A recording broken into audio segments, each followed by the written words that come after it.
BSing. Let's share it with the world. Okay. And I just remembered that my dog is going to want to go for a walk in an hour. Okay. Oh, she'll bark. She'll have a good time. If I had somebody had their dog jump on their lap one day, like, Aw, guys, you got to remember, right. since COVID started, everything is open. There's Right. nothing. Um, there's nothing that's precious anymore. It's all out there, Yep. and we're all just normal. Yeah. Look at you with the nice backdrop on the screen. Fancy. I like all my dead animals behind me. It does look really cool. I love your alligator skulls. Oh, I appreciate it. Those are I have sweet. one more I have no room for, and I don't know if you can see it right here. That's a blue marlin bill Oh, right neat. here. I love it. Yeah. Nice. So I gotta there's a, mount my alligator skull. All right, I'm ready. no, you listen, we're live. We're going. I just got to make sure it's oh, there it is on Facebook. Okay. That's cool. Oh man, I'm excited about this. Yeah. Oh, there we go. Do it. Oh, look at all the people already joining in. You got to love that. Awesome. Let's lower the volume. And we are back. Here I am, Fly Navarro with the No BS World Tour coming at you live now, brand new 2021. That's right, ladies and gentlemen. We are back in the new year. Let's see what the new year is going to bring us. Also, to let everybody know that's joining us for the first time, the podcast is being brought to you by Best Catch 2020. That's right. My first dip into being an author. I am now a published author. Best Catch 2020. If you want your copy, check it out at bestcatch2020.com. Now, I'd like to introduce our first podcast visitor for 2021 is Darcy, also known as Darsizzle Offshore. Darcy, how are you today? Welcome to the No BS World Tour. What's up, everyone? How you doing? I am honored to be your first guest of the year. By the way, I feel like that's pretty special. And today is a pretty good day. I actually got up literally at 4 a.m. this morning to go fishing in Stewart offshore, and it was a little bit of a chilly day for us down here in South Florida. I was freezing my butt off all day, but we had a pretty epic day of fishing, and we caught this. Well, it was a little slow in the morning, but we ended up bottom fishing in the afternoon, and we caught a bunch of keeper mutton snappers for dinner, so can't complain about that. And then I literally just got home about 45 minutes ago. We unloaded the boat, and then I just sat down to hang out with you for the afternoon. So that's been my day. Beautiful. So tell us before we get into all that other stuff, tell us what the ocean was like. Was it calm? Was it rough? I know it was a little chilly. We had a little front pass through, Yes. So not the a front strong one. Yeah, the front pass through, like literally, it was raining as we were driving up to Stewart. It's about an hour drive from where I live, and I live south of Stewart. But it was about, I would say, the temperature, it was out of the northwest, about 10 knots, the wind was, and the temperature was around, I would say, high 50s to low 60s. But that north wind in the wintertime here, it's chilly. And when you're out on the water, it's even chillier. So I literally was wearing like 4 layers of clothing. I freeze. I'm a Florida girl for life. I'm a third generation Floridian, and just the cold does not agree with me. So anything below 60 is like freezing to me. So, but besides that, the ocean wasn't too choppy. I'd say it was like 1 to 2 feet. It wasn't too bad at all. But towards the end of the afternoon when we left, it was starting to pick up and it was getting a little rough out there, like 3 to 4. So, and then we came in, but honestly, we came in early so I could come hang out with you Well, and thank your you so much. guests I and everybody. appreciate it. Uh let so I don't know what the actual temperature this morning was. I want to say it was somewhere like in the 65 range, but Captain Dave Marciano from Wicked Tuna says it's 27 degrees up in Massachusetts right now. No, Captain thank Dave, you. how are you? And Captain Curtis McGilvery's also on there. Good to see you. Awesome. Everybody's joining us. Captain Curtis is who I giant tuna fish up in Nova Scotia in the fall. Awesome. Ice on the windows until sunrise. See, we didn't have to chip any ice this morning, did we? No, I should not be complaining about 60-degree weather, but at the same time, it's cold for this girl. So I So, can't relate to that though. doing a little research leading up to the podcast, I just realized that you and I have the same home inlet. You're Boynton Inlet, huh? Yes, I am. I did not know that. That's I grew up right here in West Palm Okay. and went to Forest Hill High School. Grew up fishing out of Boynton Inlet, and my first blue marlin. Now, mind you, most people know me through blue marlin fish and stuff like that. The first blue marlin I ever saw and Mhm. fought for 5.5 hours was off the martini glass. Wow. I was How 17 cool. years old. Yeah. Wow. I know there's blue marlin out there, but like it's like, it's a very rare catch nowadays. That's amazing to do that like right here in your home waters. That's like a lifetime catch. That's epic. It's so awesome. It That's really really is. cool.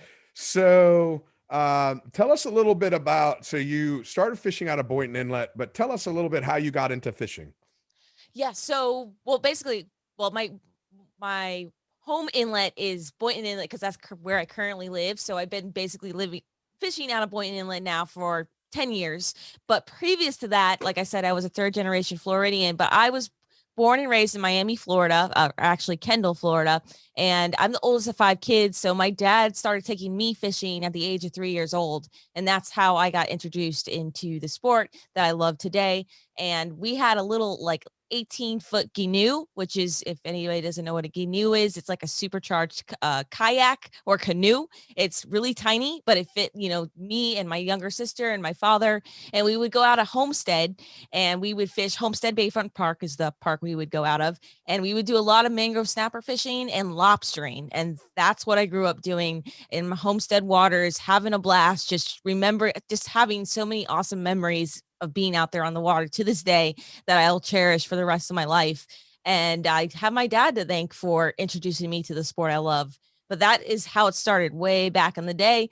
And then about 10 years ago, started fishing off Boynton Beach or Boynton, fishing out of Boynton Beach Inlet with my boyfriend, Brian. And that's how I got into the offshore fishing world and to how much, just getting into the other side of fishing because I did a lot of inshore stuff when I was young. So, and I'm constantly learning. It's always, every day is a new day out there. So it's funny because I grew up inshore fishing like you, fishing for snook and tarpon off all the bridges. I really didn't even Yeah. start offshore until later on in life, 16 years old. I caught my first sailfish at 16. Didn't Nice. catch my first blue marlin. Actually, I never caught my first blue marlin as an angler till I was 27. Oh, wow. By that time, I had already caught, I don't know, I think the number was 350 as a deckhand or running a boat, but I had never reeled one in.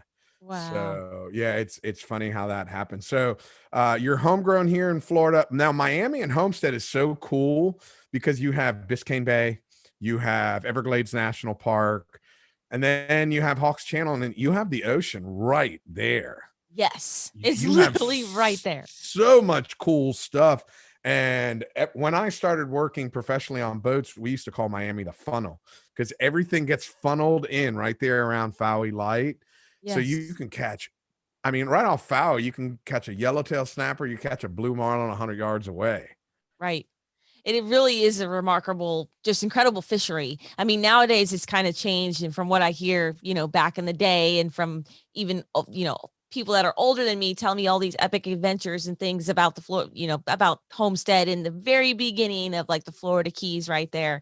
But I mean, even then, like for instance, back in August this past year or 2020, we went down there and I went lobstering again in the home waters that I grew up in, like right where my dad used to take me and where my grandfather used to take my dad. So it was very special to be like back in those same exact waters. And we caught quite a decent amount of lobster. So it was just so refreshing, to go back there and remembering doing that 20 years ago and then going back earlier this year and just doing the whole thing again, except without my father, because unfortunately he passed away almost 2 years ago.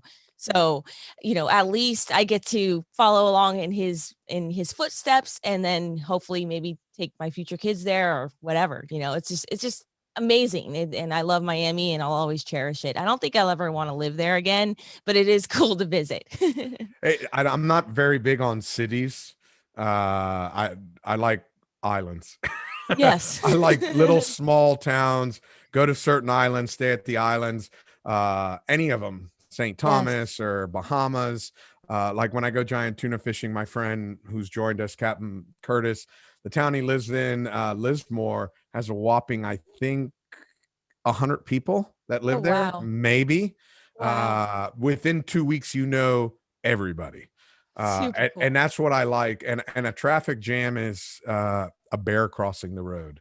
Yes. I I mean, actually that's kinda I was gonna say too, just to chime in, I kinda did get to experience a little bit of island life kinda like that. I just got back from North Captiva, a few days ago, and I got to stay on that island for a couple days, and, it's a very, very small island with a very small group of people that live there, but it was such a cool island vibe feel. Everybody's driving around in golf carts and, the island is only accessible by boats, and it felt like really secluded and special, and it had its own little runway. It was just really cool. So I'm getting to experience like, things like that. And I do tend to like that more than cities. I totally agree with you. I listen, I traffic I'm not keen on. No. I don't like traffic, I don't like crowds. That's why I like fishing. Right. Social distancing at its finest. Yes. I always have a joke now. I say too that we were social distancing before social distancing became cool. Like we have been doing it for like ever, and now everybody's copying us. So Amen to that, sister. I now that brings up another part. So 2020 was a crazy year for a lot of people. Could you give us your low and your high for 2020? Um, I would say I'll start with my low for 2020. 2020 was a rough year as far as family tragedies go, and a couple things happened with my sisters, and a recent tragedy with my sister. She actually got in a head-on collision a few months back and had a brain bleed, and they did brain surgery, and she was in a coma for like seven weeks. It was Oh really my scary God. there. Yeah, I've been posting like updates and kind of sharing with the YouTube. Well, I've been sharing it mostly on my YouTube channel, but it was pretty crazy. It was her and her husband, my brother-in-law, and he's doing okay. He kind of broke his nose and broke his foot, but my sister was the one who took the severe impact. And like I said, brain bleed, broke her femur, broke her wrist really bad. But thank goodness, with miracles and people, hundreds and thousands of people praying all around the world for her, she is now in rehab and she's officially woken up. And it's just going to be, it's going to be a process and going to be a long road ahead of her just to learn to walk again, learn to breathe again. She was on a trachea machine or a CPAP machine. So slowly but surely she's coming back to us, and they said it's like a 2-year process to see where she is 2 years from now. But that was pretty scary and just a really tragic event that happened at the end of 2020 for me. So that was really terrible, on top of losing my father recently too, like I told you. So but that's life too, and I know that just taught me life can change in a flash. Like, and one impact can change so many people's lives. So it's pretty scary. And then I would say the high for 2020 would probably just be continuing to pursue and follow my dream and work for myself and just go out there and make awesome videos and do what I love. Like, the water is my office, and when I'm out there, like, time does not mean anything to me. And it's a way of healing for me as well. And just being on the water is just it's a different world, and I really appreciate it, being out there every second, whether I'm catching a ton of fish or not catching a ton of fish. So it's not about the catching, it's just about, you know like I said, like, following my dream and inspiring others to do the same, whether that's fishing or whatever your dream may be. And I always like hearing those stories from my fans, like, hey, you inspired me to move here or do this or do that. And that puts a smile on my face at the end of the day, because that's my goal. So that would I would say that's definitely the high for 2020. Just appreciate life and every day I get to spend on the water. That's listen, appreciation is a lot. Being grateful for what we have. A lot of times people spend too much time looking at and concentrating on what they don't have. So it's very important to, hey, listen, and like you said, everything can change at one moment. Yeah. Right. And the ability to live in the moment and enjoy everything to the fullest. Right. um One man's trash is another man's treasure. What we might be complaining about, people are praying for. So it's a really big thing. Yes. Now, explain to a lot of people, or the people that aren't familiar with you, how did you get into becoming a full-time fisherman? So Well, I guess it's not a crazy story, but back in 2012, I started posting. Well, I think Instagram was fairly new back then, but just like anybody else, created an account, and me and my boyfriend Brian, who we're still together to this day, we started fishing together, out of Boynton, and we just go fishing on the weekends because we had 9 to 5 office jobs during the week, and I would share my catches on social media. So I'd post pictures of the fish we caught, and again, learning the offshore fishery and all these awesome fish that were out there, catching my first sailfish and all these cool things. And just posting on Instagram, it just kind of started to take off pretty quickly, and a lot of likes, a lot of followers, then people contacting me wanting to send me gear and this and that. And I thought it was cool to get a free t-shirt or a free lure or whatever it was. And I enjoyed it and loved fishing and always loved fishing, but having people send me free things, I thought that was kind of cool. And we continued to just post pictures, and I kind of blew up from there. And about a year later, I was like, why don't I create a Facebook page? And so I decided to make it Darsizzle Offshore because I did a lot of offshore fishing. Did that, and then had a ton of people, just following me. And I was one of the first people, or first, I guess, female influencers to be, out there and showing the fishing niche and showing a girl out there actually fishing and doing everything a guy can do out on the water. And so the next thing was, I'll be holding a picture of holding a big mahi in a picture, and there'll be comments, oh, you didn't catch that. That's not your fish. Just people automatically, judging you, Haters. haters.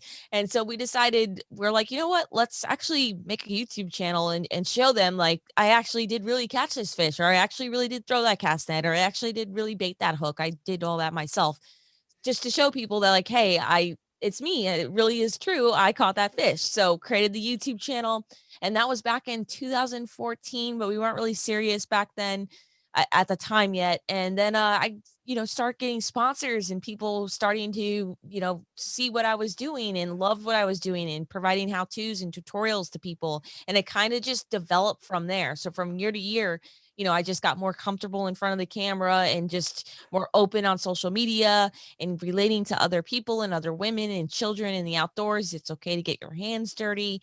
And then back in, I would say, 5 years ago, we quit our jobs. We just walked in the office one day and we were like, you know what? We think we can, well, in our heads, we were talking about, we can do this full time and just go What for it. did you And actually say when you walked into that office? well, they knew. They Okay. knew. They followed me on social media, and like when I worked during the day, we were posting. Well, I had like scheduled posts on Facebook and stuff, but he thought I was like actually on Facebook all day posting. And I'm like, I know I'm not. I'm not on Facebook all day posting fishing pictures. I'm working for you. But they saw my post, so they had a feeling that I was gonna quit, but they knew it. Like as soon as we walked in there, we're like, we're giving you our 2 week notice and we're going to follow our dreams. And they were like, good for you. I had a feeling, and, we'll find a replacement for you. But that's basically how it happened. So, and to this day, we're making a living following our dreams. Can't complain at all. Having a Uh, blast. you gotta love it. So, what were you doing before you went on this great adventure? Yes. So well, when we did quit our jobs, I was still going to college, and I got my bachelor's degree in criminal justice. So that was pretty awesome. But I also worked at a real estate slash law firm, and I kind of they called me the jack of all trades there, but I handled like money orders and commission checks and going to the bank. And I did everything at that office. Worked my way from like the very front desk. I worked there 5 years answering phones and whatnot, and work my way back, just showing them that I was a hard worker. And again, like I said, I kind of ended up being like the money girl in charge of all the accounts and all that good stuff in the back. So I learned a lot there and learned a lot about business. And my boyfriend, Brian, he was a real estate attorney there, and we didn't like work for each other, but we worked in the same building. And then we quit. We both following our dreams. So Bye. yeah. That's it. Listen, it's first of all, having your own business is awesome. Second of all, the fact that you can follow your dream and do that is so much better. Yes. And I know, just quitting your job to do what you want to do and what you love to do, that is a blessing in and of itself. And I know there's so many people out there that would love to do the same exact thing. So again, another reason why, like, I'm here to inspire others. If I can do it, you can do it too. Okay, so I have to ask you two questions about that. Were you scared when you quit? Um, well, I was making some money at the time, and I mean, yes and no. I mean, yes, because of course, like I'm losing, health insurance and, losing a constant salary versus going to, social media where, everything is not guaranteed month to month and you don't have a guaranteed salary and things switch and go up and down and you have sponsors and you lose sponsors, but that's just part of business. So a little bit scary, but I also knew at the same time, like, hey, if this doesn't work out, I can always go back to work. It's not a big deal. I'll just apply, and just go apply somewhere and I'll get a job. So I wasn't necessarily like, that scared. And like I said, I got my bachelor's degree and have work experience. So if I need to, I know I could go back and get an office job. Now, since then, has there been anything that you've done that you've been scared at doing? Yeah. Well, I would say like right before COVID started, I was getting into the public speaking world and kind of, being a female angler in this world. It's just a harder me being a female in a male dominated niche. And a lot of people don't take a female serious. So being in the public speaking world, well, to begin with, I want to say that I'm actually like a very shy person. Even just growing up, I was a very, very shy kid. Very quiet. And so being on social media alone and making YouTube videos was very scary, and like breaking out of my shell there and just learning how to speak at the camera and talk at the camera and be comfortable in front of the camera. It was a mess like the first year or two. And we actually have our very, very old videos. Like we have over 850 videos on our YouTube channel, but you can go back to the very oldest ones on there and you can see it's like cringeworthy. Like I won't even watch them because I was that bad on camera. Like it's scary to watch myself. I'm like, oh my gosh, I'm terrible. So even that was just breaking out of my shell. But like I said before, about a year ago, I was getting into the public speaking and talking at local fishing clubs and local seminars and just talking about inshore stug fishing or things that I like to actually fish for, and teaching people like tips and tricks on how to catch fish, inshore fish.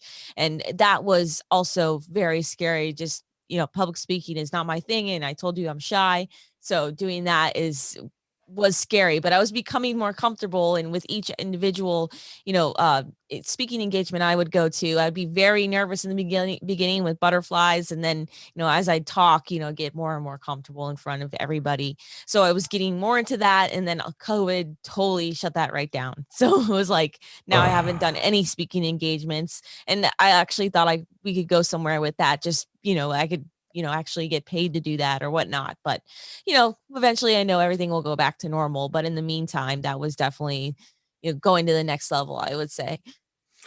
Listen, public speaking is a whole nother animal. Yes. Is a whole nother, and I feel more comfortable talking to 100,000 people than being in a room of 100 people. It's the weirdest thing. I go to a party and 100 people, I'm uncomfortable. Being on stage, 100,000, yeah, that doesn't bother me one bit. I can do that all Wow. day long. It's kind of strange, Yeah. but it's a totally different animal. I had the great pleasure of speaking in China. I got invited to speak at the University of China by the government. And I was just looking at some pictures of it today. Somebody had asked me for some speaking pictures, Hmm. and my voice was actually translated to I think 5 or 6 different languages. Everybody's has their little earpiece Oh, on. wow. Yeah, and it was so as you start speaking more and more often, don't be surprised as you start finding people reach out to you. Um, and they found me, they wanted me to talk about how I use social media to promote fishing and tourism. Wow. And next Cool. thing you know, I'm here in China. Right. That's It's so the wild. it's the craziest thing in the world. I'm like, okay, Yeah. what do you Right. want? What do you want me to talk about? Yeah, let's talk about fishing. Uh, Right. talk about how all the places you go. Okay. Yeah. Uh, the greatest part was they sent me an email while I was on the Great Barrier Reef. Would Oh, you be wow. interested in coming to China? we'll fly you out here and fly you home. I said, how about if you fly me from Australia and then you can fly me home because I'm already here. They're There like, you okay, go. sure, why Perfect. not? Yeah, Yeah.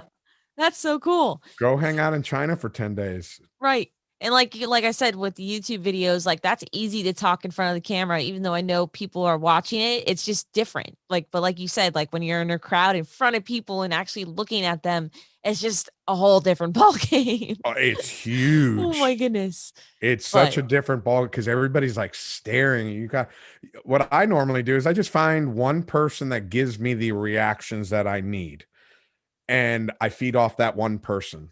You know, there's nothing worse than somebody's like, huh?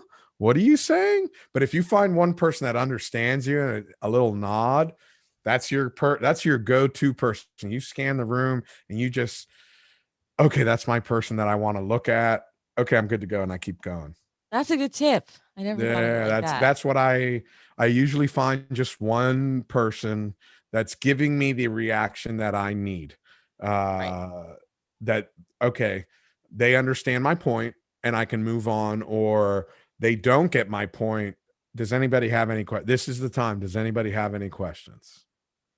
And if you're in a crowd that can ask questions, depending on how big the crowd is, but a fishing club. Now, have you done any? I know since COVID started, I've done, I don't know, a dozen fishing clubs, but like this, like I do my podcast via Zoom. Have you done any of those? I haven't actually. I haven't. But I actually just got re-invited to a local Stewart fishing club here in the next couple weeks, and I think we're gonna go ahead and do that. But that actually Zoom, I have not done that at all. It's actually like the first for me. It's funny because I don't do a lot of Zoom calls, but we do a lot of, like voice. I don't know. We just do normal, Conference calls.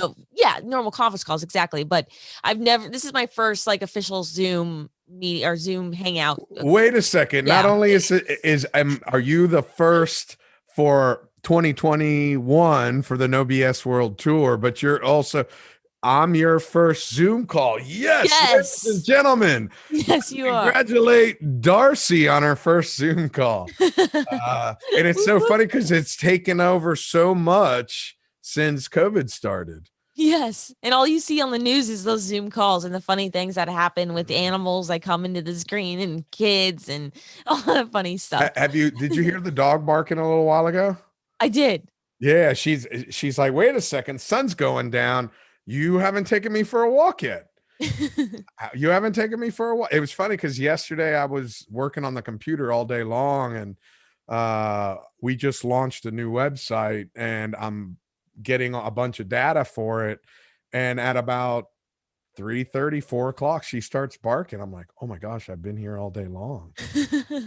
I was waiting for There you go. Monday because I try not to bother people on the weekends. A lot of people like weekends. Right. And me, I work. I love to work.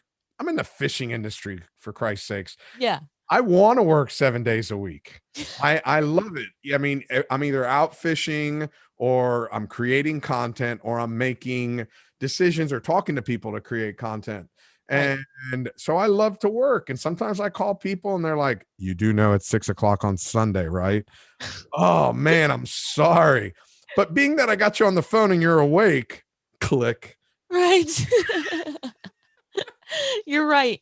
I don't like for me with fishing now, and I don't have a normal job or anything, like my days blend together. So it's like, wait, what day is it now? Like, is it like I just lose track of the days constantly? And like, if we usually fish on a Monday, like today, but if I don't fish on a Monday, then I'm all thrown off. I'm like, what day is it? I didn't even know yesterday was Sunday. I thought it was like Friday for a second, but like us, like we just don't comprehend what people really enjoy their weekends. For us, like you said, I'm always working and I have my own business. I'm always working. There's always something to do every day. Exactly. Every It's day. nonstop. And if I have a choice, especially being here at home, if I have a choice, I don't want to fish Saturday and Sunday.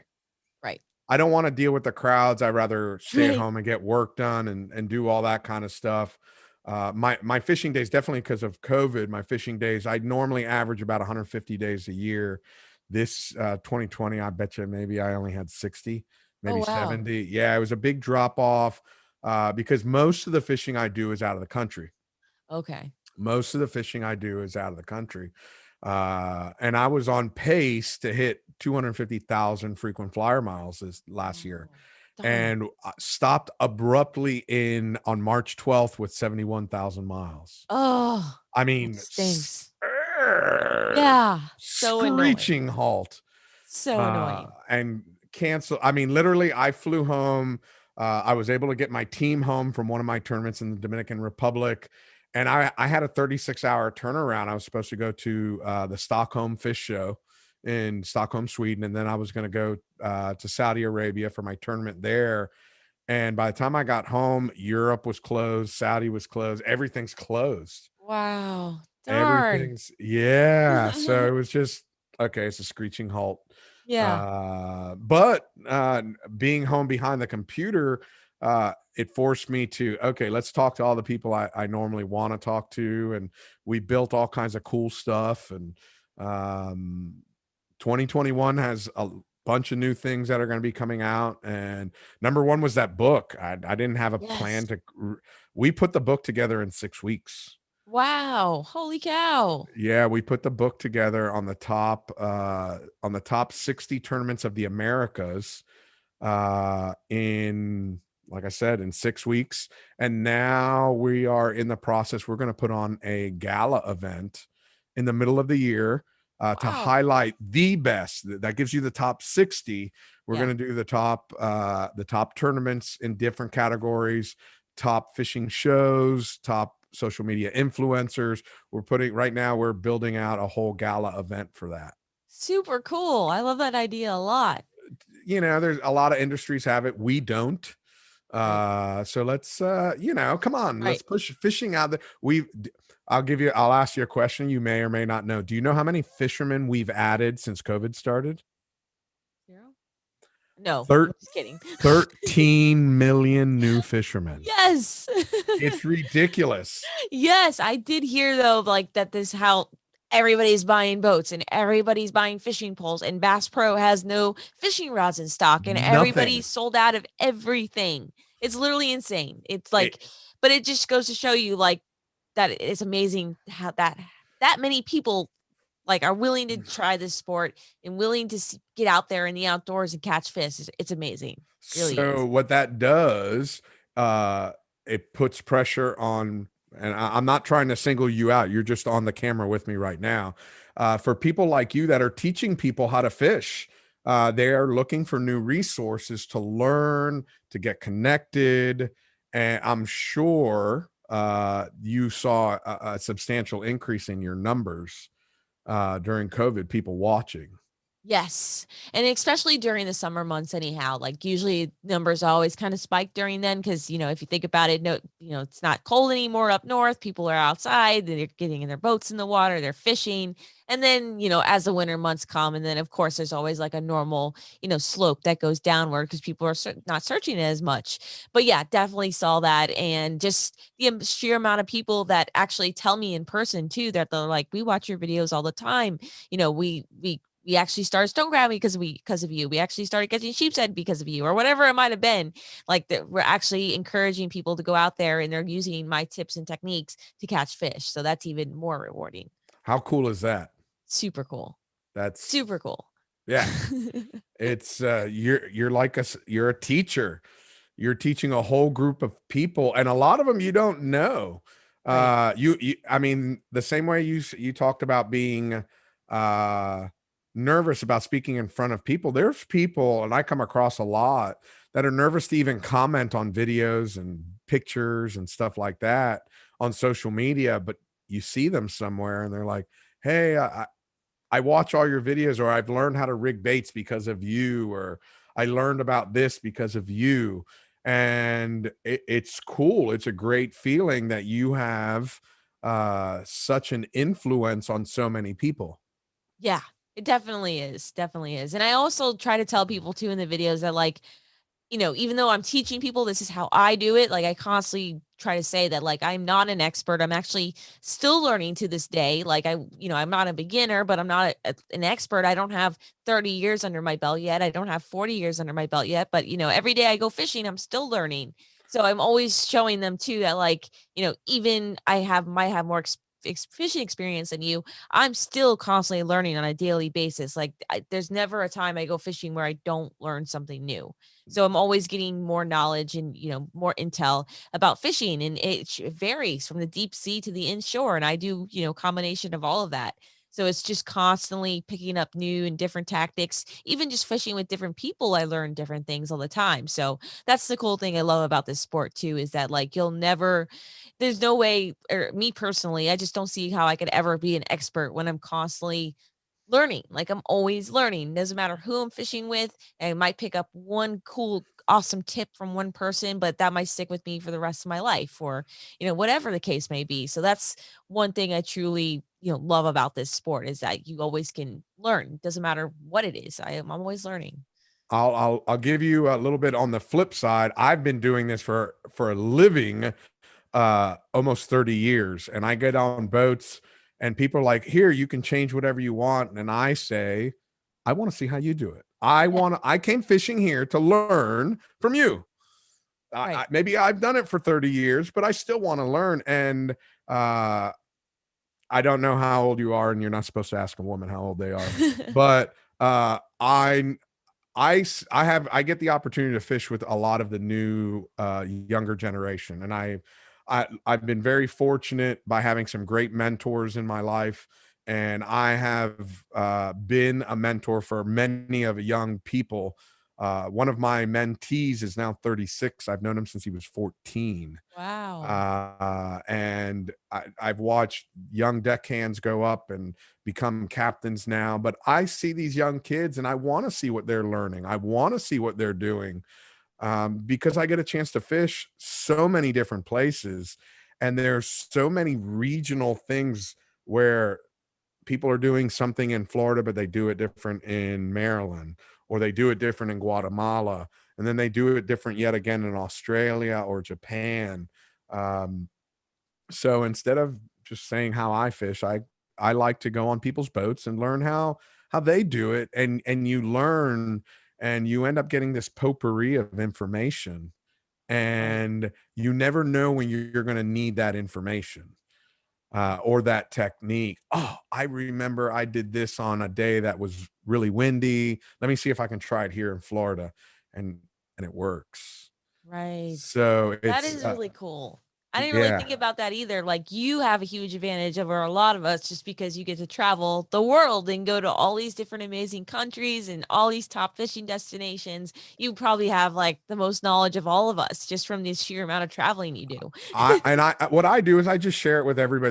That's why I put what I do on social media, is to share Right. uh fishing guys, fishing ladies, fishing guys all over the place.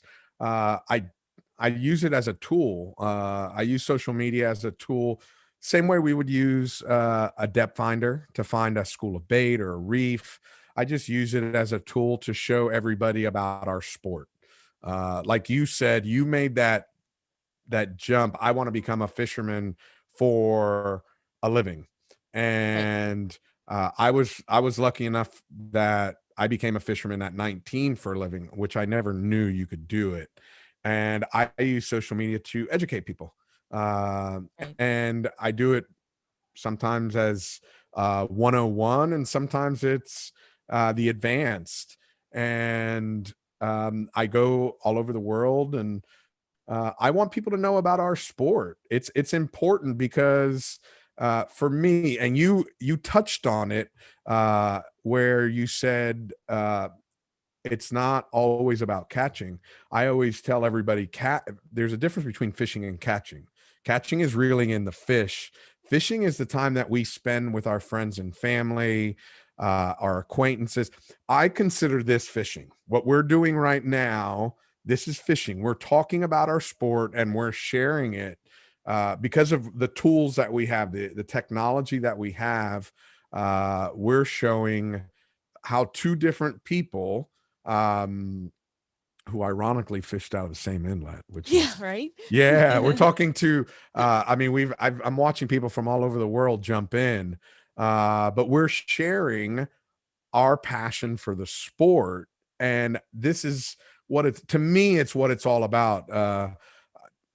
I I talked to just the other day, I talked to my old captain. We fished together for almost 15 years, and I did it in my 20s and 30s with him.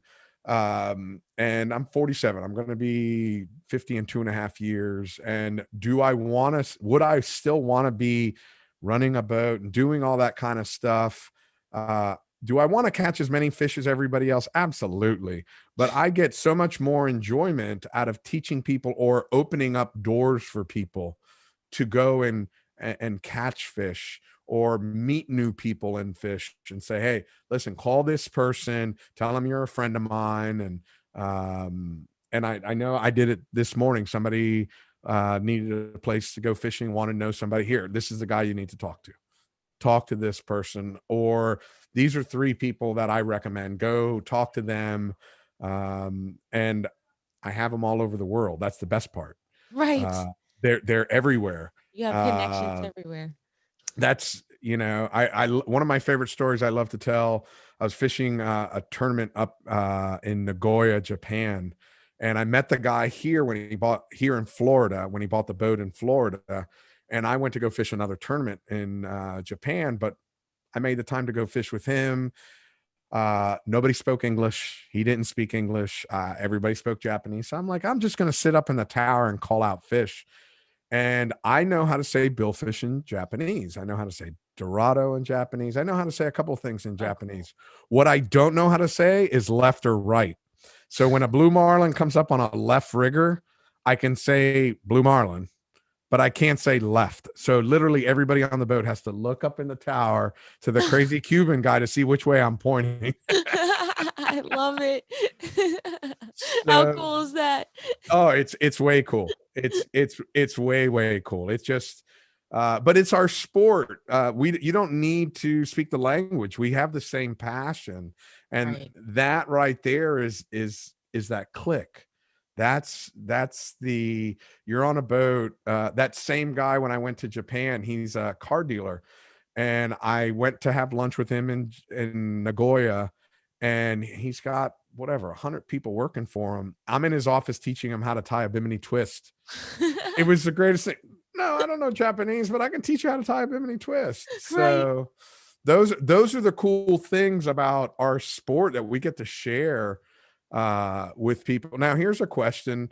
Have you ever had to use a translator to communicate with somebody on your YouTube or your social media channels?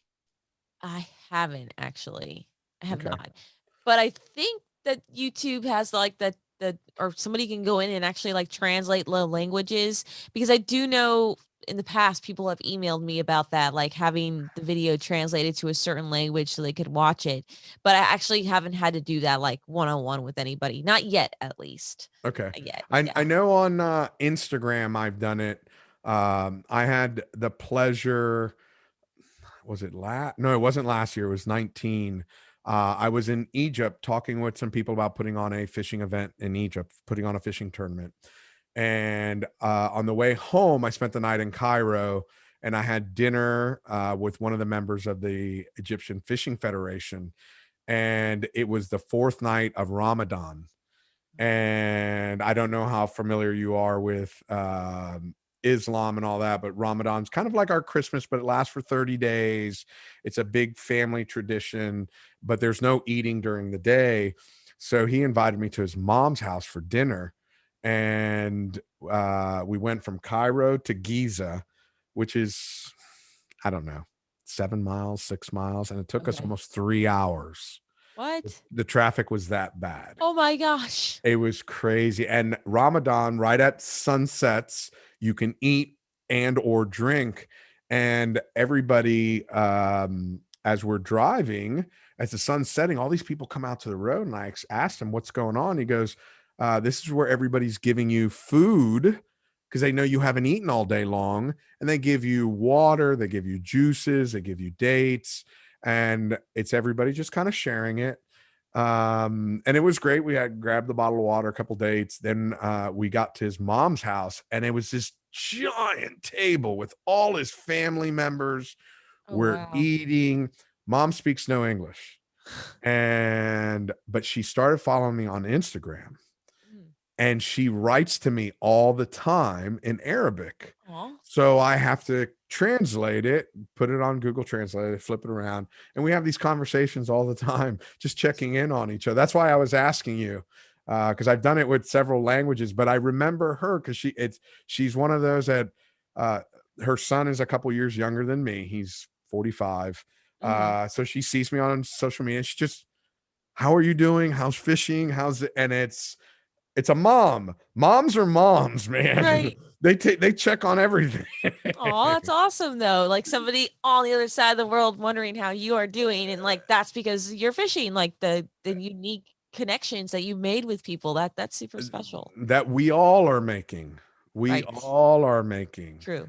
Um, so what are some of your goals for 2021? What do you have in plan? What are and no, you don't have to give away any secrets, but what are some of the goals for 2021 that people can look forward to?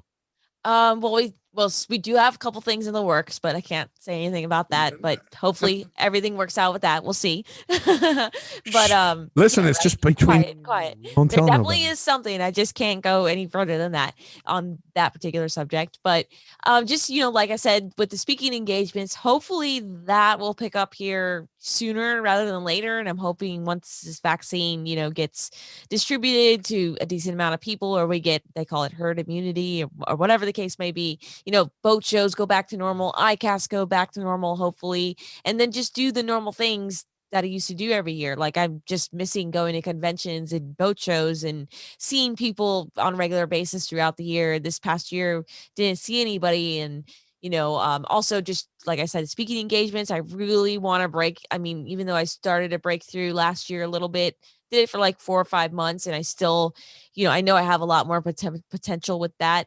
So I really love to start getting back into that and actually maybe travel to different countries and speak, or do awesome speaking engagements or what have you, but just get more experience, in front of people and not just behind the camera on YouTube.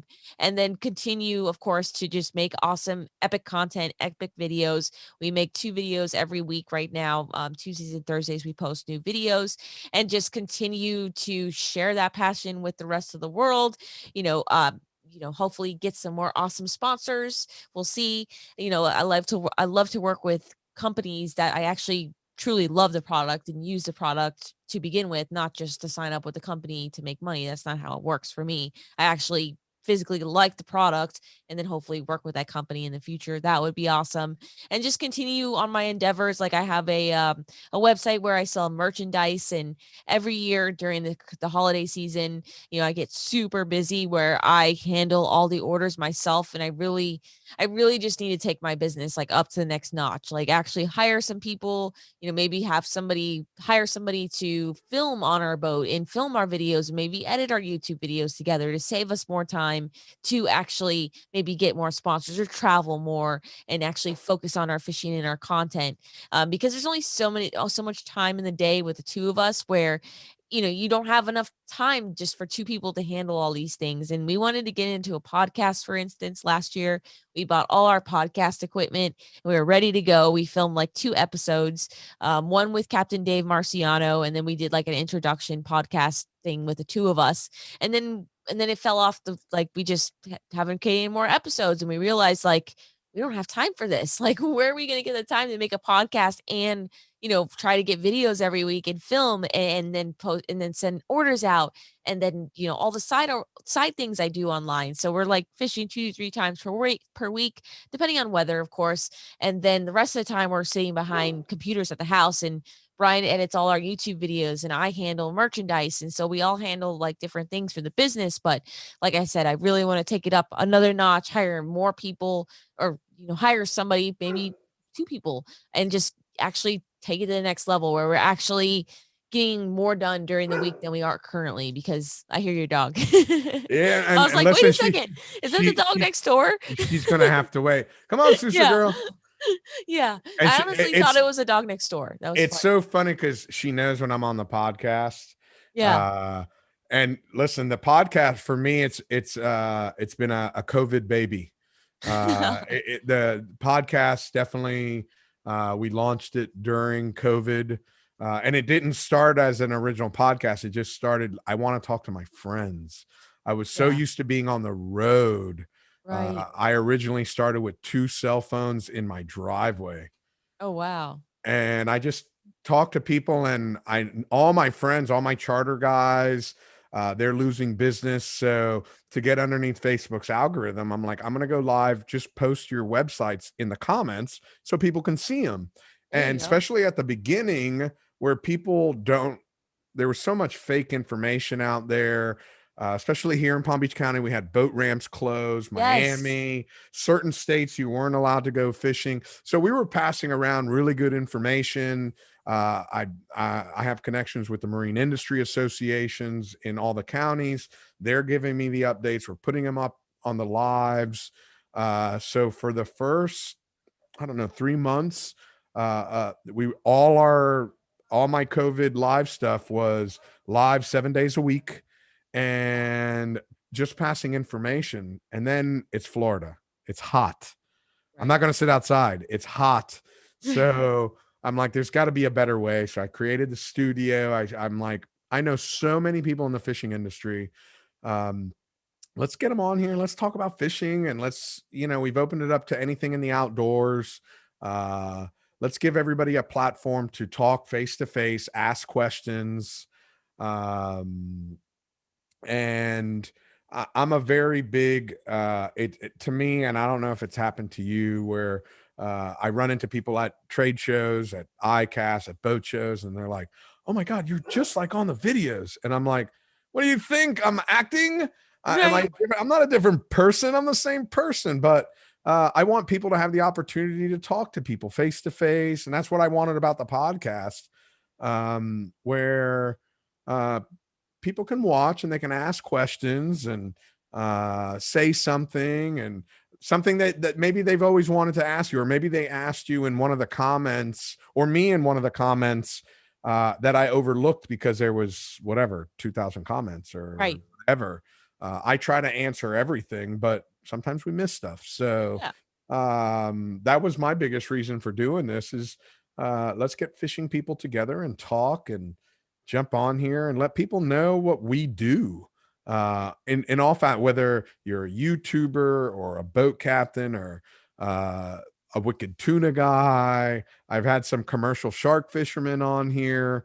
But I want people to know that listen, if you grow up and you're like, I don't want to go to college, I love to fish. Well, go do it. Yeah. Go Right. fishing. And even Uh though I was just gonna chime in too, even though like with social media and YouTube, and even though you're on social media and you're posting and you're making YouTube videos, just the podcast element of it too, I feel like gives you like a more human aspect. Like you said, like people could ask you questions and talk to you where they can on social media too. But like this podcast format is just a little more different. And like they actually see you, like I said, as a human. Like, and so maybe that's why it is shocking because people do tell me that too, that they're like, you're so down to earth, you're so cool when they meet me in person. And it's like, that's just me. Like it's just me. Like I w- can't act. I'm would a you terrible would you actress. think I was an asshole behind the screen? Right, exactly. And then just even, like Brian being in more videos and like people are like, he's so cool. He makes me laugh all the time. He has a great personality and the two of you are great together. And like, so people enjoy that. And I think, and then like I said, with your podcast and the live element to it, just really just gives us both like even more of that relatable human element that people like and enjoy. I like the live element. I've For 2021, we're talking about maybe doing live, but doing a couple of unlive, just so I can maybe get 2 or 3 in a day. Yeah. So I again, I don't know what's going to happen once we start traveling again. Sooner or later, I'm gonna not listen. I already know I'm traveling again. My month of January, I have 5 tournaments to go to. Wow. I was going to ask you too about the traveling. Like, since you said you traveled or you fished off 150 days a year, is that like all traveling out of the country or most of it? So normally on average, not on average, I normally fish 2 tournaments here at home a year. I fish the Derby and I fish the Buccaneer. Okay. Um, the Buccaneer, I'm on the committee. Okay. So I have to be home for that. And I fished those two tournaments with my friend Mike Samuels, who's the vice president of Viking Yachts. And I fished with him and his dad because I want to fish with him and his dad. They, you know, he treats me like a son, and Mike's like my little brother. The rest is mainly out of the country. I have, I don't know how many right now. I have my tournaments. Last year was Seychelles, Dominican Republic, the Bahamas. I have my tournament in Saudi Arabia. Wow. Um, I I signed contract, but now it looks like we're going to have to postpone it till 2022. I just signed contract to put the first all release Blue Marlin tournament in Okinawa, Japan. Wow. Yeah, so Crazy. um Is it there, tough traveling too? Like, is it like, or do you just get used to it? Like, that's got to be so hard, right? it's so funny because I'm glad you asked, and you are in the social media world, so you understand that Yeah. people look at my social media and they're like, "Oh, I want to be a fisherman." And I don't know about you, but I get tons of kids that, "Hey, I want to be a fisherman. I want to be a fisherman. I want to be a fisherman." And one of the biggest things that, especially with the traveling, that I explain to people, what they don't understand and you don't see, I you see the best of what I'm showing you. Right. You don't see me sleeping on the floor at JFK Airport. Uh, in 2020, I was flying back home and I slept. I had a 5 hour layover. I landed in JFK at 1 a.m. and my flight to Florida was at 6. Oof. It wasn't worth getting a hotel room, Right. so I just went to sleep on the hard marble floor. Wow. I grabbed all my luggage, and I kind of put it underneath me. And the funny part was I wasn't the only person. There's like 4 of us sleeping, Yeah. and there was a couple that actually had an air mattress. Oh They my had goodness. they were set up. Wow. Mine was just strictly because of the time constraints. Right. And um, And it's just my, got to be hard too, like just being like the time changes and just being away from home and your normal routines and eating different food and like uh, just it, being like it's it's got to be hard. it's so hard. Oh, It's so hard, but yeah. I love it. I love being in the new countries, and I love learning how people fish. That's, to me, that's a big deal. I don't ever go places like people like, where's all your tackle? I say I don't travel with tackle. I'm not going to show you how I fish. I'm going to learn how you guys fish. Now, if I go someplace like my business partner in Saudi Arabia, he wanted to learn how to kite fish, so I brought him all the stuff to go kite Oh, cool. fishing. And but that's by that time I go there and I've fished with them 4 or 5 different trips, and now it's a matter of it's information back and forth. Hmm. It's information back and forth. So, we put up the kites, and uh he's like, he's my age, so he's like, I kind of like this. So his sons, he's got 4 sons, and they're all jigging and they're all popping. And I've taught him, listen, you got 3 bait, you're fishing 3 rods. They're fishing 1 apiece, and you get to sit back and kind of look at up in the sky. And he's like, yeah, you're right, this is a lot nicer. but but it's Yes. so cool um to watch how people fish, and that's what I'm looking forward to. And I see Oliver on here. Oliver's out of the UK. He's a YouTuber out of UK, Oh, cool. and he's been trying to get over here to South Florida. He wants to do peacock bass fishing. But one of the things I keep telling everybody, because of all my contacts in Europe, is that I want to take 4 to 6 weeks, fly to the UK, and then just take the train and go to Barcelona. I'm very good friends with the largest tackle distributor out of Europe. He's based out of Barcelona, so I want to go fishing with him. And I got contacts in France. I got a chance to fish a tournament in Italy a few years ago. Now there's a series of tournaments they want me to go to. So I'm looking forward for us to open up to see all this stuff again.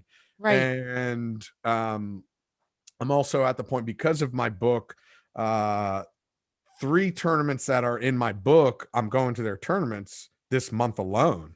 Have you ever been ice fishing? I have not.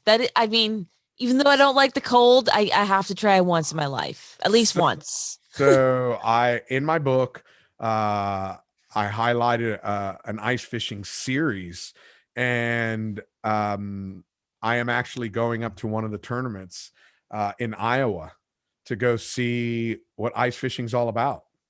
Cool. I just want to, go check it out and Yeah. see what it's about. Right. I want to see what it's all about. And I've never done it. I've never uh, drilled a hole in ice. Yeah. That's the So coolest part to me is like drilling the hole in the ice and fishing through a hole. Like, what the heck is that? Like, this what is is this totally all wild. about? Yeah. Exactly. So, and there's so many cool things here in the US as far as fishing's concerned.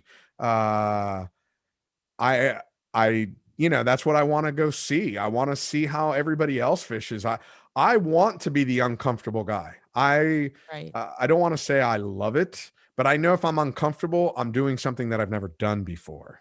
Right. And it, So I don't mind being put in that position because I know I'm learning something new. And I try to put behind me that I've been doing this for a living for 30 years. And okay, giggle, laugh at me. I'm okay with that. I have no I'm usually the first one to make fun of myself. yeah. Haha, Right. you idiot. Right. Uh Listen, I don't need your help to laugh at myself, but I'm all about jumping on the train and making fun of me over, oh, don't you know you're not supposed to do that? Okay, yeah. Or, you fell in the water, or different things like that. Yeah. That's what fishing's all about. It's about having a good time and spending time. I don't know. Do you know John Brooks? He's a YouTuber like you. His name on YouTube is Brooksy. He's out Oh, of Aus- yes. Yes, he's I've heard of him. okay. Yeah. Okay, so Brooksy fished my tournament in Saudi Arabia. That's how we personally got Okay. to know each other. I When they said, Fly, you're in charge of inviting all the people. Mm. Uh, I Because I work in the social media world, I'm like, let's get all the social media people, and so we can broadcast this out. And for the second annual tournament, they said, you did such a good job with 6. Can you invite 30 teams? And I'm like, oh yeah, absolutely. So I was up to 19 teams, and we had a reach of 26 million people. Wow. And I still Incredible. had another 11 teams to invite when COVID hit. But Mhm. I went to the Osaka Fish Convention, which is like our ICAST, and Brooksy was there. And the day before the convention started, we went. He knew of a pond in an arcade room to go fishing for sturgeon. In an arcade room? In an arcade room. What? It's like a pool, and you paid whatever, $10, and it lets you fish for an hour, and they gave you like a bread, like a dough. And and it was cold. It was so cold. Uh, Oh, and it actually, when we walked out, it was snowing. It started to snow. Brooksy had never oh, seen snow before. freezing. And but inside, it's dark, there's no wind, there's a couple windows, there's like 20 of us fishing in there, and with these little poles and a bobber, there's no reel, and we're having Yeah. a good old time. It's me and Brooks. We had this big old lunch, and then we went and sturgeon fished for an hour. We caught a couple carbs, but I caught a sturgeon, never caught one before, and we were having such a good time. It was That's just, awesome. yeah, so there was I want to say, I think there was 5 of us that had been together in Saudi Arabia, that were there for the Osaka Fish Show. And So we cool. had such a cool time. It was way cool. And we took a selfie. We were at some ramen noodle joint, took a selfie, and I sent it to my business partner. He's like, "Oh, and he was supposed to join us. I had lined it up, but he could, because of COVID and all that other stuff. It was the very beginnings of people starting to shut down. Right. Right. Right. And Right. I literally was being chased by, I was supposed to go to China Fish, which is in Beijing, which is China's version of ICAST. I'd been invited by the government. Oh. And at the last minute, I'm like, nah, I'm not going. And when I woke up, our government shut everything down. Oh wow. Yeah, it Dang. was it yeah, so so I ended up going to Okinawa and going fishing. I called my contact. Um, I called my contact in Osaka and I was like, "Hey, can I go fishing with you?" And he's like, "Really?" And I said, "Yeah, I just canceled Beijing." She's like, "Come on down." So I did, and I got a chance to fish with a bunch of our service members. He does all the charter fishing for all the military over there. Oh, And I cool. was on the boat with 14 US Marines, and Oh, it was awesome. that's It gotta was be awesome. we had such a good time, and we caught marlin, we caught tunas and dorados. I need to give a shout out, two of them. I see Oliver from the Real Nomads, but Rayburn Poston, Salt is so honored to be in my book. So Salt is it is a fishing tournament in South Carolina for grades 1 through 12. Oh, And they have, it's all for kids. It's strictly grade school from 1st to 12th. Hey, I'm talking cool. to Darcy. Can't you see that? I'll take you Right? out in a Be second. quiet. No, just kidding. No, you can tell her to be They quiet. gotta do more stuff like that for kids, like more tournaments and like get them involved and like that's Raised encouraging stuff. That's so cool. Ray's done such a good job.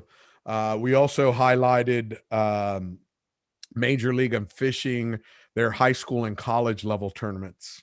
Wow. Again, so you said you went to college, you got a degree.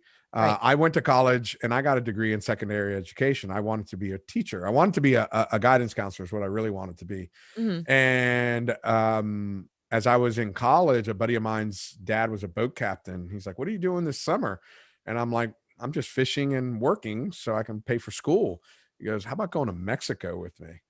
And I'm like, "What?" He goes, "I need a deckhand." I'm like, "Hey, listen, I'd love to, but I don't know anything about working on big boats." And he goes, "I'll teach you. I need somebody that speaks Spanish." Oh. And I'm like, "Okay, that's fair enough." Right. And um, so I went, and once everybody knew I spoke Spanish, I was like a prized commodity. I spent 20 years in the Caribbean and Central and South America. Wow. Yeah, so You were uh, blessed. I'm very blessed. Listen, Yeah. I thank God every day. Uh, I'm very grateful for all the opportunities I've had and all the opportunities I'm going to have in the future. So, Right. um, and listen, every day is a new opportunity. You never Yes. know. Every day that I wake up, I'm doing good. You Right. know, it's that day Exactly. I don't wake up, it's a bad day. Right. So I'm very, very grateful. And I've taken my hobby and I've been able to not only make it into a job, but now I've made it, and not just a career, but I've made it into a lot of different businesses. Right. And I love sharing it with people. I truly do. I look forward to all the new mentees that I have. Okay, and I haven't seen him yet, and I haven't talked to him yet today. Have you seen Tarzan on Instagram? No. I Yeah, have not. okay. Listen, I highly recommend. Um, right now, I know your boyfriend's in the background. Jump on your Instagram and follow Tarzan. He's 11 years old. He's got Okay. long blonde hair, just like you. He is so cool. He's the oldest of four. Okay. Uh, but one of the things that I love about him, and I have to, and just full disclosure, he's now become a family friend. Him and his family. We do things together. But this Awesome. kid, he's a total badass, and the entire family, he's the oldest, so he's a trendsetter. They all call me Uncle Fly. And Aw. I get Christmas Day. I got the Uncle Fly, look at all my lures I got for Christmas. And it was so cool. And Naomi, my girlfriend, she's like, of all the people you talk to in a day, you're on the phone for hours on end. Every time you talk to him, you're always so happy. And I'm like, I see fishing through an 11-year-old's eyes when I talk to him. And for somebody who's fit, and I still lose sleep about going fishing. I still lose sleep about going fishing. Yes. But there's certain parts that I don't lose sleep about. If there's a tournament, listen, I've already fished that tournament 15 times. It's not a big deal. Or I'm going to Guatemala. I love it. I'm looking forward to it, but I don't lose sleep over it. But when I talk to an 11-year-old, or I talk to a 15-year-old, or sometimes it's a 25-year-old, and I get to listen to how they look at fishing, I love it. And even most of the fishing I do now is I coach people. People call me up, hey, me and my son want to go learn how to pitch bait a blue marlin. Can you help us? Okay, what month? Let's line it up. And I love to see it through somebody's eyes. And that's what I enjoy, where I sit there and say, listen, this is what's going to happen. Point A, point B, point C. This is how it's going to happen. This is how the blue marlin is going to come up. They're going to do this. They're like, how do you know? I'm like, trust me, this is what they're going to do. And then it happens and they're like, how did you know that? And did you see that? And it's like, absolutely, Right. And I love to see it through somebody else's eyes. Yeah. And young Tarzan, I would very blessed. I helped them catch his first 2 sailfish. Oh, wow. And one of the fish came up on a teaser. And, at 11 years old, we're like, listen, we're going to hook it up and then we're going to hand it off to you. But the fish comes up on the teaser and I grab him and I'm look at those pink squids. Oh my God, look at the sailfish. It's right there. Yeah. And that is, that to me is so cool. That's what I love sharing. Yes.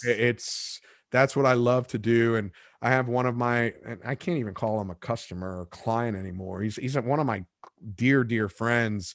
And he would always, hey, I want to go fishing. I'm putting 4 guys together. Okay, where do you want to go? Where should we go? And I line it all up for him. And all these guys are like, hey, will you teach our wives how to fish? I'm like, yeah, bring them all down. So they did a big couples trip. And I was coaching all their wives, and then halfway through, the husbands want to come in and say, and I'm like, hey, I'm the coach. Go sit down. No, this isn't a tag team coaching thing. This is just me. Yeah. Go sit down. There's nobody else. Remember, I'm still coaching you. Right.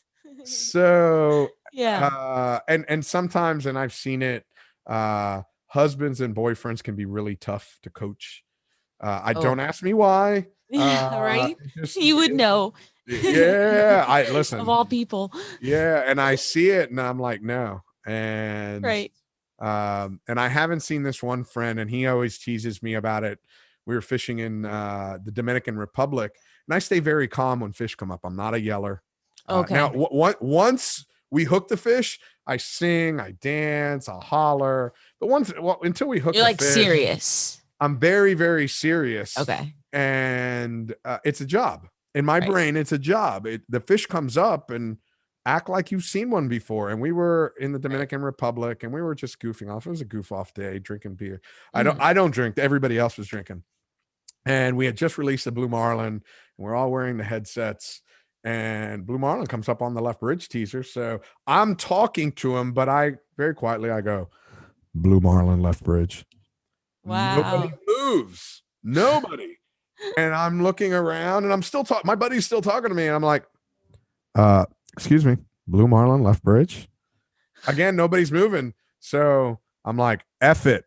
Blue marlin left bridge. And I jump over and throw the pitch bait in the water. Yeah. And afterwards, everybody's like, we thought you were joking. You were so serious. Oh my gosh. You were so serious. Right. And I'm like, in my brain, it's still a job. Yeah. our job is to catch every fish that comes up. Right.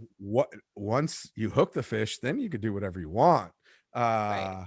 But until you get that fish on there, it's calm. And when you ask people to do, and being a captain, when you want your crew to do something, you got to be calm about it. Yeah. We caught a fish a couple weeks ago with a tag in it during a Oh, tournament, and I'm the video guy. I do all the videos. I don't want to be an angler. I'll video it. And yeah. as we're videoing the fish, I very calmly said, "Hey, that fish has a Billfish Foundation tag in its left upper shoulder." And I sent the video to the Billfish Foundation so they can show, Oh, cool. how to do it. Yeah. And they call me back up and they're like, "You're so funny. You're just so calm. You don't say it. You don't get excited." I'm like, "Hey man, I'm excited." But when you want people to do something, especially a novice angler, you want them to be calm. Right. The last thing you want is to make your angler nervous. So Right. calm them down, relax. Listen, it's just a blue marlin. And then once you Right. hook them, then we're going to throw you in the water. We're going to get excited and all that kind of stuff. Yeah. Let me say, I got Corey on here, and Corey's one of my first responders from Oregon. But he's giving us a fishing report from Oregon. I got to read his fishing report. Okay. Right now, we have very bad surf advisory on the Oregon coast. And that is why I'm not fishing right now, because I'm waiting for the storms to get over. This is your fishing report from Oregon. There you go, Corey. Listen, I have a soft spot in my heart for all first responders. So yes. there you go, They're Corey. heroes. They're heroes. Listen, when I cut my finger, I'm calling a first responder. When something bad happens, I'm calling a first responder. Yep. So there you go, Corey. I didn't mean to ignore you. I always try to pay most of my attention to our guest. But he is giving us a fishing report. So yes, appreciate it. A big one. So those are now, when's your next fishing trip? Next fishing trip. So we're probably taking tomorrow off just so we can get our video edited and posted on YouTube and ready to go. We usually don't fish YouTube days, so Tuesdays and Thursdays. So we are going to fish Wednesday. We just haven't decided. Well, it's probably going to be too rough offshore for my little boat. So we're more than likely going to be inshore. We haven't decided what we're going to be targeting yet. But more than likely Stewart. And then when you had mentioned the boat ramps closed earlier last year because of COVID, because the local ramps all closed, that's what forced us to get out of here and go to the next county up and go to Stewart. And we started learning that fishery and learning spots and actually, catching some really nice fish. So we actually prefer to go to Stewart these days than go to Boynton. Even though we do enjoy Boynton and we catch wahoo and we catch fish in Boynton, there's just that much more of an opportunity up in Stewart, Florida. So we'll probably be inshore Stewart on Wednesday. And that's actually, for everybody that's watching, that's how we started talking about the podcast, because I saw you out on the rip up in Stewart. You were offshore, and I always have all my camera equipment, so I'm always taking pictures of other people. Everybody wants a picture of their boats. Yes. So I'm always taking pictures of people's boats, and I'm sending it to them, or I'm posting them. If I don't know the owners of the boats, I post them up on social, and they usually find me. Right. And my pictures have become more people's birthday presents than you could ever imagine. I believe it. I believe it. Yeah, where I just post a picture and somebody's like, "Hey man, that's a great picture. Can I buy that from you for my boss?" And I'm like, "No, but I'll give it to you." Right. When I fished the Great Barrier Reef, we were around the little Audrey when they killed their I think it was a 1028. They killed a grander, and we were right next to them when they gaffed it, the whole 9 yards. I want to say I took something like 1,600 pictures just on that. Wow. Wow. And after they got the fish in the boat, they had to go weigh it. And the captain called my captain and asked him, "Hey, can you ask Fly if he'll sell one of those pictures to us?" And he's like, "Nope, he doesn't sell his pictures, but if you give him a hard drive, he'll give them all to you." And I looked, and I'm like, dude, I got like 1,700 photos of that fish. Crazy. And to this day, it's so funny where I find those pictures. Those pictures show up of that fish in particular, shows up everywhere. And I don't watermark any of my pictures. That's not why I do it. I want it because I want people to see it. Right. And Yeah. and usually people will find them and they'll say, "Hey, here's your picture fly." And I'm like, "Man, that's great." Right. That's for me, that's not part of my business model. Right. And That's it's the internet too. So I know like everybody gets their photo stolen or reshared at some point in time somewhere. And somebody's always telling you, oh, your photo's here. And it's like, what can you do about that? Not yeah. much, you You know know, what? like, All I care about is if somebody says that's Fly's photo. I'm like, there. there you go. That's all I don't care. Right. Like I Get took the a picture. credit. Yeah, and not even I don't even need the credit. I just Yeah. somebody calls me up or I know who took that picture and I know when I'm giant tuna fishing, so many people because we're so close to each other and I get some great shots of people in the chair and oh here it's all you, man. Right. If you want a high res, I'll give you a Dropbox. I don't Yeah. knock yourself out. It's your vacation. It's not mine.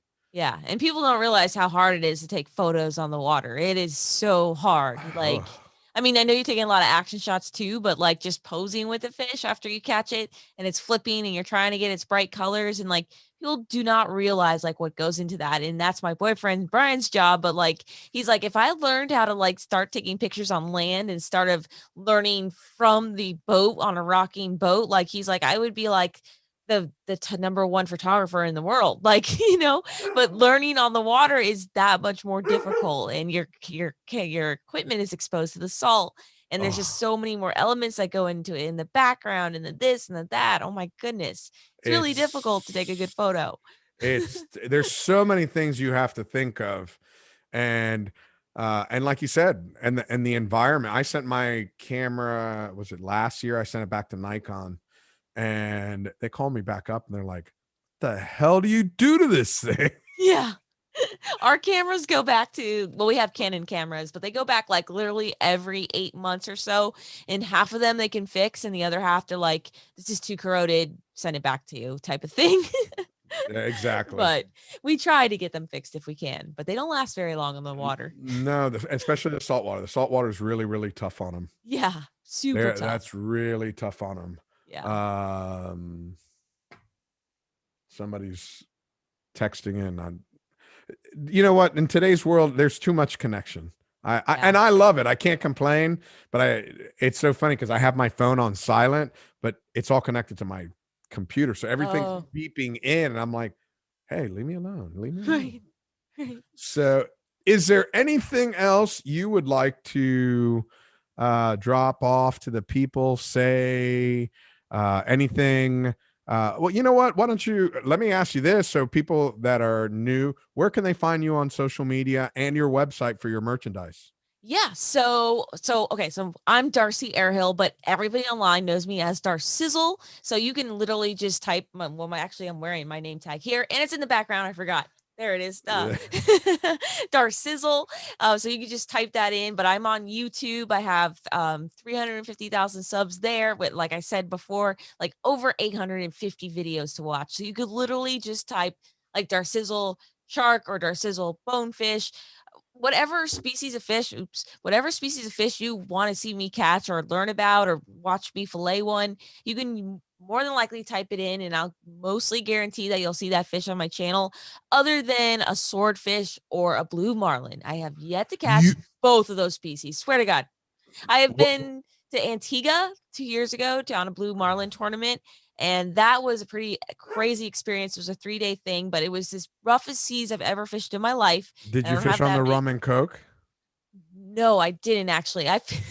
This is really funny. The Roman Coke was there, but we fished on like it was like a barge. It was like a one of those barges that just tows people back and forth from like one island to a different island. It wasn't Uh-huh. like a real.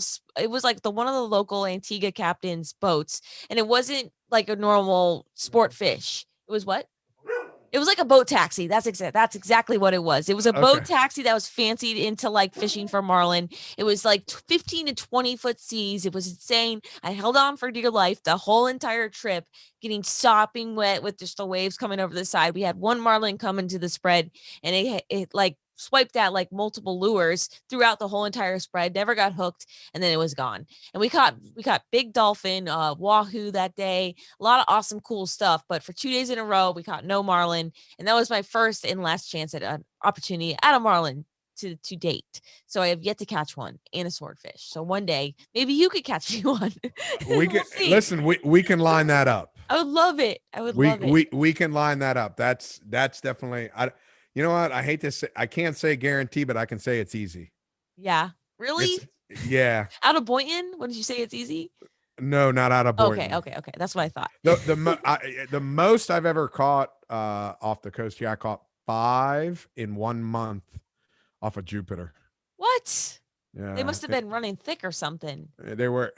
This was years ago. It's like 1993, 94. Oh, wow. We had a lot of dirty water. Well, the same edge that I saw you out on, however long that it was back last year. Yeah.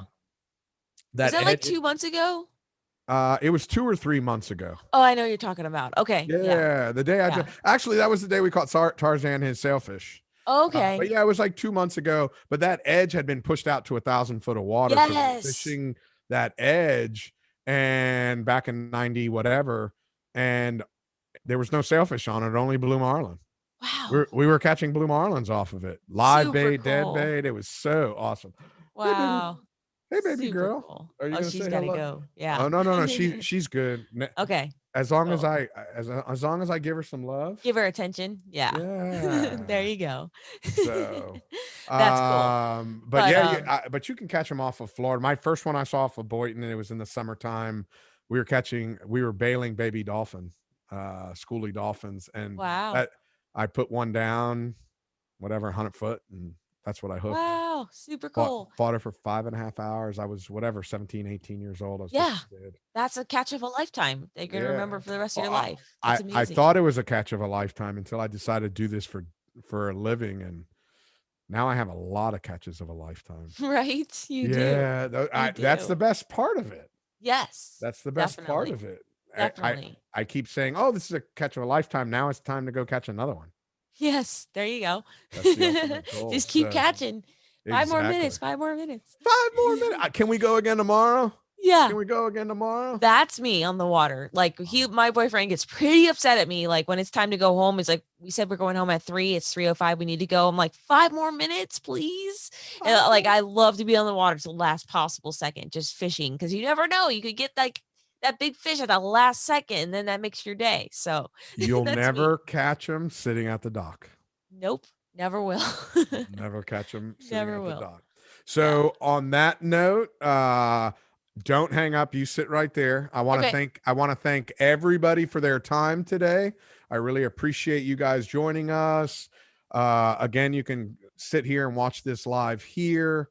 I want to thank Darcy for joining us. Yes. Thank you so much for giving us your time and telling us about what you do and your passion for fishing. Thank you for everything you do for the fishing community.